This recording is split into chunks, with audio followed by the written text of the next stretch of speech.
vocês podem observar, eu estou em meio à natureza e muito verde, dentro do campus da Universidade Federal do Mato Grosso do Sul. E aqui é possível ouvir vários sons relaxantes e que dão prazer em escutá-los. Já eu não estou em um ambiente tão agradável assim, Maiara. Aqui o som é de um trânsito carregado e o barulho dos carros, motos e caminhões já estão dando uma dorzinha de cabeça. Sabe aquela crença de que ser ouvinte é melhor que ser surdo?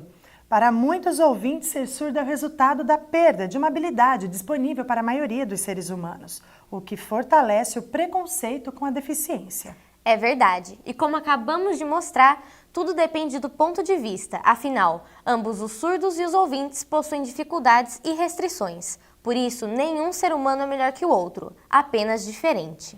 Por exemplo, enquanto um surdo não conversa no escuro, o ouvinte não conversa debaixo d'água. Exatamente. Em um lugar barulhento, o ouvinte se comunica com dificuldade, precisa gritar. Já o surdo se comunica sem problema. Isso mesmo, Maria Luísa. E provar que os surdos não são ouvintes com defeito, mas sim pessoas que possuem uma diferença física, mas que têm o direito de uma vida social igualmente aos ouvintes, é o nosso objetivo com esse vídeo-reportagem. Oi, tudo bem? Meu nome é Maiara e o meu sinal é esse. Eu sou surda e vou falar sobre o tema da comunidade surda. Então, todos os surdos têm dificuldade de comunicação. Eles não têm audição. Então, quem não conhece a língua de sinais tem que usar a mímica.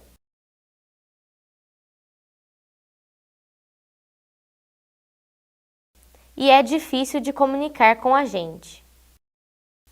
A gente fica tentando entender. A gente tenta escrever.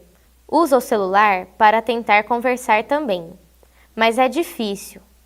É importante que as pessoas aprendam a Libras para facilitar a comunicação com a gente. Maiara reside em São Paulo, mas morou em Campo Grande quando criança. Aqui estudou em uma escola específica para surdos e, mesmo com o domínio da língua de sinais, enfrenta problemas com a comunicação. Assim como ela, existem aproximadamente outros 10 milhões de surdos no Brasil. Bruno Isaac é um deles. Tem 17 anos, mora em Campo Grande e também passa por problemas na acessibilidade. Melhorias nas condições de vida, no trabalho, na educação e o pleno reconhecimento da língua brasileira de sinais, a Libras, são conquistas que a comunidade surda deseja diariamente. Bom, eu acho difícil a comunicação, porque os ouvintes não gostam muito de aprender a Libras, é difícil entender cada palavra, cada sinal, e aí demora no curso. Eu também tenho pouco contato, porque a própria Libras é diferente do português, então a comunicação é difícil. Eu tenho que ensinar, às vezes a pessoa aprende um pouco, mas aprender rápido demora, e a comunicação é difícil. Eu acostumei já, eu tenho mais contato com o surdo. Alguns acreditam que a língua de sinais são somente um conjunto de gestos, mímicas, e que os surdos deveriam aprender primeiro o português. Mas no Brasil, a filosofia de ensino para os surdos é o bilinguismo. A primeira língua deve ser Libras e a segunda o português. É o que a professora Isadora explica para a gente. A língua de sinais é uma língua visual que os surdos utilizam para se comunicar, porque eles são indivíduos visuais. Então, na minha opinião, é a língua mais adequada para eles. Assim, tem pessoas que defendem a oralização, que os surdos aprendam o português, e como se eles tivessem que incluir na nossa sociedade, mas na verdade é o contrário. A gente que tem que incluir aprendendo a Libras. Elaine é surda e professora de Libras para licenciatura na Universidade Federal do Mato Grosso do Sul. Ela conta que o sonho da carreira acadêmica virou realidade após a criação do decreto que regulamenta a lei sancionada em 2002, que exige que todas as universidades e seus polos ofereçam Libras como disciplina obrigatória nos cursos de formação de professores. Eu acompanhei esse processo e sempre torci para que um dia eu conseguisse entrar na universidade, que a universidade tivesse língua de sinais.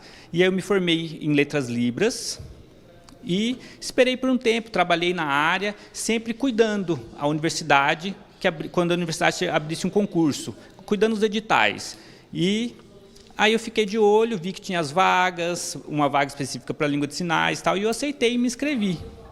Depois disso, eu fiz o concurso, fiz a prova, fui aprovada, e aí eu fiquei assim, muito emocionada. Eu não acreditei que eu fui classificado em primeiro lugar para entrar na universidade. Eu ia trabalhar na universidade mesmo, na UFMS, e parece que a língua de sinais agora ela é oficial, ela é reconhecida, a UFMS aceitou essa língua. E como que ia ser agora essa comunicação aqui dentro da universidade, proporcionar essas informações, tudo. E aí eu entrei e comecei com a disciplina de Libras em vários cursos, né? Enfermagem, jornalismo, química, sempre para licenciatura e também para bacharelado, nas duas áreas. E aí sempre trabalhando bastante a comunicação e a questão da formação dos professores com a inclusão de alunos surdos.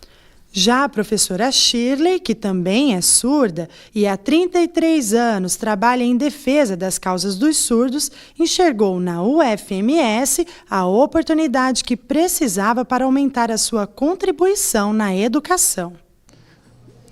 Então, sempre trabalhei na escola de surdos, no CAS, no SEADA, também na área de encontros, seminários, né, congressos surdos, associações, sempre porque tive família com surdos, família de surdos.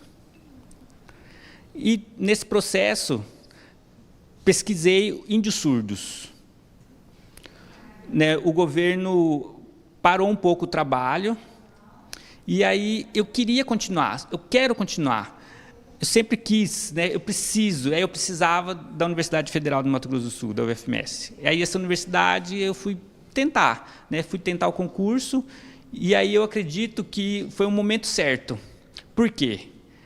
Porque a UFMS tinha intérprete, né, já no edital já tinha intérprete. A comunidade já tinha intérprete também, e a comunidade já sabia Libras. Né? A comissão do concurso já sabia, já tinha esse entendimento, já sabia Libras. Então, não teve problemas de comunicação, não teve barreiras nesse sentido. As professoras Elaine e Shirley fazem parte da minoria dos surdos que possuem carreira acadêmica no Brasil. E a falta de professores fluentes em Libras em todas as disciplinas escolares e também a falta de intérpretes impede os surdos de continuarem os estudos e ensinarem no futuro. O problema não é a escola, é o ambiente linguístico. O que falta, por exemplo, os pais, as mães dos surdos, o que falta é a língua de sinais, proporcionar a língua de sinais. E aí a criança cresce e vai para a escola. Lá não tem língua de sinais. O que falta é a linguística. O que falta é a língua de sinais, é esse ambiente linguístico. A escola, por exemplo, ela tenta trabalhar, né, e dar o melhor para esse aluno, mas não tem essa questão do ambiente. Né? Na creche, por exemplo, a criança está lá, com 2, 3 anos, e aí precisa de um professor surdo. Por quê?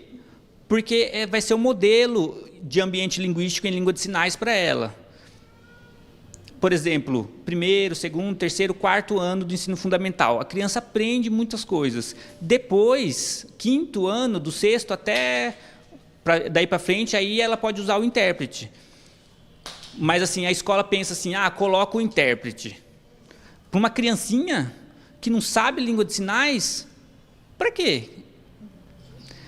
Então, tem que pensar um pouco também nessas estratégias de como é a língua. Né? Como é a língua de sinais, ela é visual. Então, é importante organizar esse ambiente linguístico. É difícil no trabalho. Na escola é normal. Porque no trabalho eu não tenho muito contato, não tenho muita comunicação também. As pessoas acham que eu tenho preguiça, que eu sou ruim, que eu sou devagar, mas é porque elas não têm paciência de ensinar e não sabem a língua de sinais. Na escola eu tenho um intérprete, eu me comunico muito bem com ele, A escola também tem inclusão. Os jovens que realizaram o Exame Nacional do Ensino Médio, o Enem de 2017, tiveram que escrever a respeito dos desafios para uma formação educacional dos surdos no Brasil. Eu queria saber de vocês o que vocês acharam do tema, qual a opinião de vocês a respeito. Eu acredito que deu visibilidade para a pessoa surda. Também eu vejo um empoderamento linguístico da língua de sinais, porque ontem teve duas coisas importantes, né, no Enem. Uma, que foi a primeira prova em língua de sinais, e também o tema da redação, que muito forte, muito importante, que teve um grupo que reclamou bastante e outro grupo que adorou, amou demais, né? Mas não é uma coisa nova, não, porque a responsabilidade é do governo. Se o governo faz a lei, né, e reconhecimento da língua, o decreto, o que significa? Significa que tem que trabalhar sequencialmente para isso. Eu acredito no movimento surdo e eu me senti muito feliz pelo trabalho de reconhecimento no Brasil todo. Eu senti dificuldade na hora de fazer a redação, porque tem que aprofundar, o surdo é diferente, porque ele usa a Libras, as palavras tem que estruturar conforme o contexto. Esse ano teve o vídeo, que foi a inclusão na prova em Libras. Às vezes também é difícil, porque tem outros sinais de outro lugar. Então eu senti um pouco de dificuldade, sinto um pouco de dificuldade também. Então depende do contexto, eu acho simples ou não. Várias atividades precisam ser intermediadas por intérpretes para que os surdos possam se comunicar. Jéssica Garcia tem essa função e fala sobre alguns problemas frequentes. Já tem 5 anos que eu trabalho com a Libras, já vivenciei várias dificuldades. Uma surda ir em algum estabelecimento público ou privado e não ter ninguém para interpretar e ela ter que nos chamar ou marcar um horário para nós irmos interpretar. Isso é muito constrangedor. Ir ao médico e ter que alguém para interpretar para ela. É difícil, eu já vivenciei várias coisas. E também da pessoa achar que o surdo ou é preguiçoso ou ele não quer nada com a vida, ao invés de tentar entender que a visão dele é um pouco diferente da nossa. Todo dia existe uma dificuldade, principalmente na área médica, na área da saúde. Se acontecer alguma coisa de ficar doente, como que eu vou ter acesso? Como que eu tenho acesso a isso? Porque os médicos não sabem língua de sinais, né? Então, intérprete no atendimento da saúde também não tem, é zero, não tem nenhum tipo de atendimento. E aí, como que acontece, né, num caso de urgência? Eu chego lá doente, eu tenho que me expressar, aí eu sempre tenho que trazer um intérprete tiracolo, ou estar com minhas filhas. Então, tem que estar 24 horas, tinha que ter um atendimento em língua de sinais desses locais. O fonoaudiólogo Nelson Fuch explica os tipos de surdez e qual a diferença entre ser surdo e deficiente auditivo. A perda da orelha média externa é a perda condutiva, a sensório-neural são as células ciliadas à cóclea, a alteração das duas é a perda mista e a neural é o nervo auditivo, que os sinais não chegam ao cérebro. O termo surdo, a gente sempre se lembra surdo como o grau, o surdo com uma deficiência ou a surdez profunda. E essa surdez profunda, a gente sempre lembra que o surdo está inserido numa comunidade, a comunidade surda. E esse surdo que a gente tanto fala é o grupo de jovens, os adultos que participam dessa comunidade, e eles não utilizam, eles são privados até entre eles mesmo a utilizarem aparelho auditivo.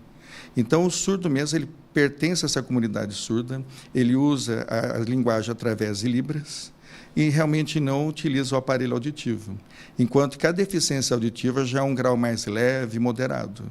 E aí passa a se usar aparelho auditivo, não são pacientes, pessoas que frequentam essa comunidade surda e não são classificados como surdo também. Então, como um grau leve, moderado, com o uso do aparelho auditivo com uma deficiência menor, eles passam a viver normalmente no seu dia a dia. Ser surdo vai além da comunicação, é uma identidade. Historicamente, a cultura dos surdos foi rejeitada e o que eles querem hoje é a aceitação da Libras como sua forma primária de comunicação. Aqui no Brasil, a gente tem um número considerável de indivíduos surdos e então é importante que os ouvintes saibam a Libras para poder se comunicar com eles. Eles também serem entendidos, serem inclusos na sociedade, né? Porque é como a gente ir para um país estrangeiro.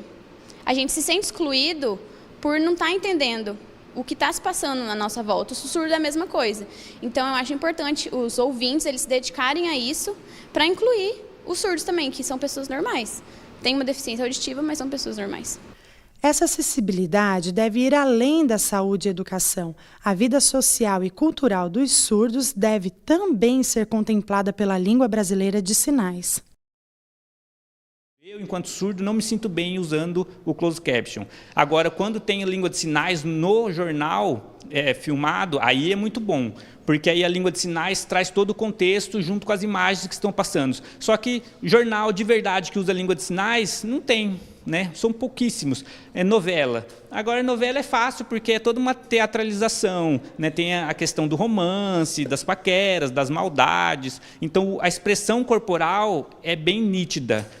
Assim, a gente não tem noção do que está falando. Aí a gente usa a legenda, dá um apoio, mas a expressão corporal e toda a atuação é muito importante. Ah, vai matar, vai acontecer uma tragédia, vai acontecer. Então, você consegue perceber com uma noção geral do que está acontecendo. Mas as legendas dos jornais são muito difíceis, porque passam muito rápido. Aí sim, eu tenho muita dificuldade.